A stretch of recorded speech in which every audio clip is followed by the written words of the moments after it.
Okay, let's address the elephant in the room. You're thinking, Ryuji, your channel is called Peace by Vegan. There's no way this video is real. Is this an April Fool's joke or something? well, first of all, it's September. Second of all, no. This video is 100% real and serious. You see, if you go on my Instagram page, you will see that I have made over 600 posts almost exclusively on animal rights and the ethics of veganism. And that has apparently led some people to believe I am actually out here speaking up for animals. Ha! Suckers, joke's on you because it turns out I lied. Top 10 anime plot twists of all time. I'm not vegan. I'm not an activist. In fact, I'm not even Asian. This entire thing was actually a meticulously planned social experiment designed to lure out the smartest anti-vegans in the world and provoke them into formulating the best counter-arguments to veganism in existence. Yes, these arguments were not only compiled using the scientific method, I achieved what is undeniably the greatest feat of reverse psychology ever. And no, I couldn't have just Googled this because I didn't want the mainstream counter-arguments like plants feel pain and the circle of life. No, I wanted the most original, logical, and powerful arguments possible to crush vegans so hard they will have no chance of ever recovering. So, I present to you the ultimate, official, top 10 arguments against veganism in existence. A longitudinal study, peer-reviewed by my mom. Number 10. Plants feel pain. So apparently vegans think that there's a difference between a pig and a fig. And I don't know what they're talking about because literally the only difference between the two is one letter. And even though it may not look like it, plants are in fact sentient and do feel pain, as proven in the award-winning YouTube documentary Kitchen Carnage.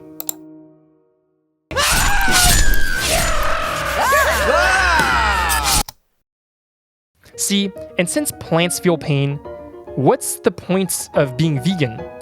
If you have to choose between killing figs and killing pigs, might as well just kill both. You know the saying, it's okay to hurt humans because animals feel pain too? Yeah, it's okay to hurt animals because plants feel pain too. Number 9.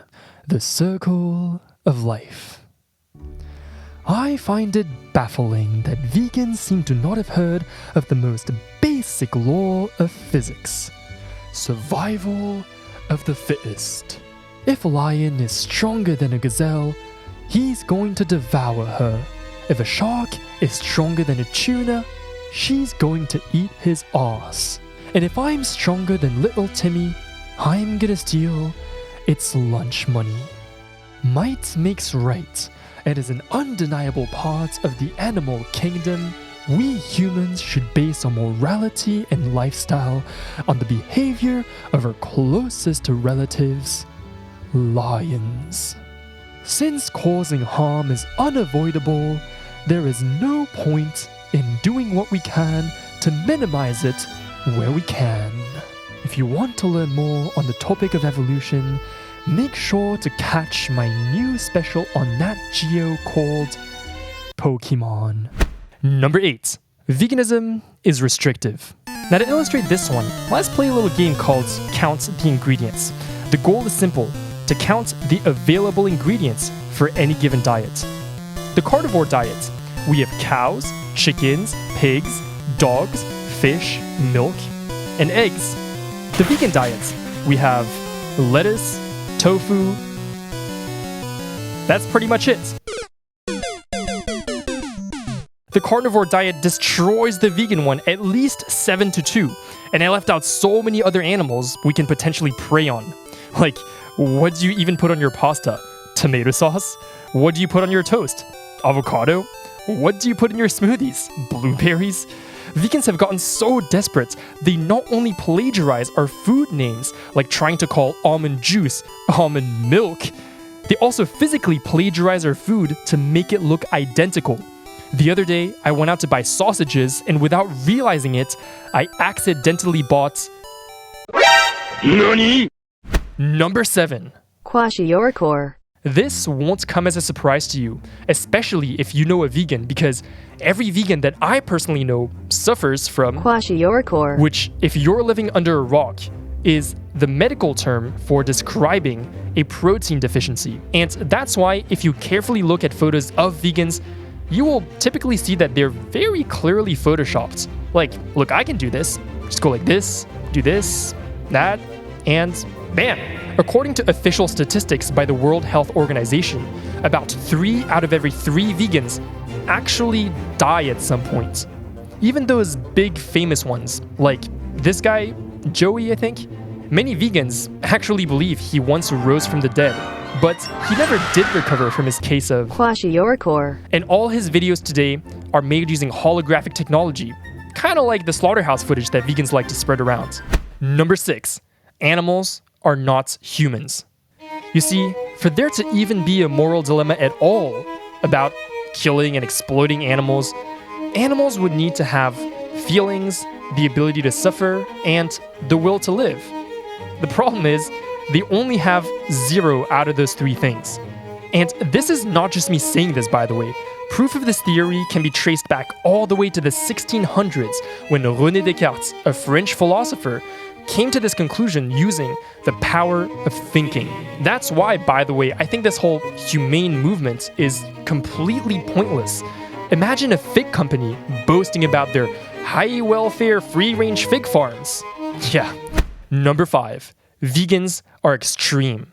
Look, when it's all said and done, I understand if it still makes you feel a little guilty to consume animal products, even though I already proved that animals aren't conscious. If that's you, no need to go all the way vegan. Try reducing the animal products you purchase instead. If you eat meat 7 days a week, try cutting that down to 6 days a week, and that will make a significant difference because the animals you eat will be 1/7 less dead than they would be otherwise. What's bad about killing is not the act of killing itself, it's the number of individuals you kill. You see, I used to steal lunch money from not only little Timmy, but all his friends too. And when I started feeling guilty about it, I just cut back from 8 kids to just little Timmy. And if you really want to go the extra mile, just make sure to only buy local, always keeping in mind the 3rd principle of humane slaughter. As you reduce the distance between the slaughterhouse and your kitchen, the suffering of the animals you eat will diminish proportionally. I particularly love this principle because as an avid world traveler, it allows me to stay humane and buy local wherever I travel to. Check the links in the description below for my favorite maps with factory farm locations. Number 4. Animals are animals. You know, I hate to say it, but if there's one thing that vegans are right about, it's that all animals value their lives equally. It's evolution. Makes sense. The only problem with that is that I just don't understand why I should care about any being that's not human, or really that's not me. I mean, chickens, cows, dogs, dolphins, little Timmies, I'll eat them all with no regrets. Now, I know vegans find it shocking that there are people like me out there, but frankly, I find it shocking that vegans put animals on the same level as humans, as if we're actually a part of the animal kingdom or something. Number 3. Vegans are mean. We already established that vegans are mean to plants, but they're even meaner to humans. One time I asked a vegan why she was vegan, and she told me it was because she didn't feel right contributing to the needless killing of animals. And this is exactly everything I hate about vegans. They will just shove their beliefs down your throats at every opportunity. Like this Joey guy.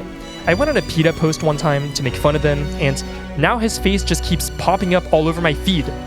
In the book Influence, Robert Cialdini talks about how people sometimes get angry at the weather forecasters for the bad weather, and gives the example of a farmer who reportedly told a weatherman, "You're the one who sent the tornado and tore my house up. I'm gonna take your head off." I gotta say, I agree with that sentiment, which is why, in my opinion, animal suffering is really the fault of vegans because they're the ones talking about it. Number 2, I don't want to. Finally, at the end of the day, I think vegans have to understand that not everyone wants to be vegan. Like, I don't tell you what anime to watch, so don't tell me what to eat. And I understand that there are no victims involved in watching anime, but you know, how my choices impact others It's frankly not my problem or my business. I buy clothes from sweatshops, I exclusively drink bottled water with plastic straws, I refuse to wear a mask, and you can be damn sure all my animal products come from factory farms. After all, it's all about me, and if I can sleep at night, that's all that matters. Number 1, the ultimate weapon. I'm a little hesitant to release this one just because it's been so effective in shutting down vegans worldwide. In fact, this weapon is so potent that in 2019, the United Nations has officially classified it as one of the greatest threats to humanity alongside nuclear war, pandemics, racism, and climate change. And if that didn't already give it away, I'm talking about none other than the meat emoji.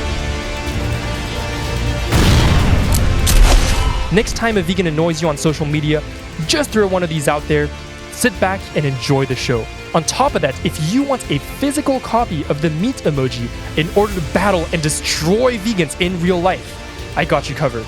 Just click the link in the description and buy yourself some of my new meat emoji anti-vegan merch. Rest assured, they're all made with conventional cotton and sweatshops, and all the proceeds go towards funding my local slaughterhouse. So, I hope you enjoyed, and you're welcome for arming you with the best anti-vegan arguments in the world. If you are vegan, make sure to dislike this video and go whine about me to your favorite vegan YouTuber so they can try to debunk me. Anyways, I don't post here very often, so subscribe and ring the bell if you don't want to miss any future uploads. Support me on Patreon for more anti-vegan content.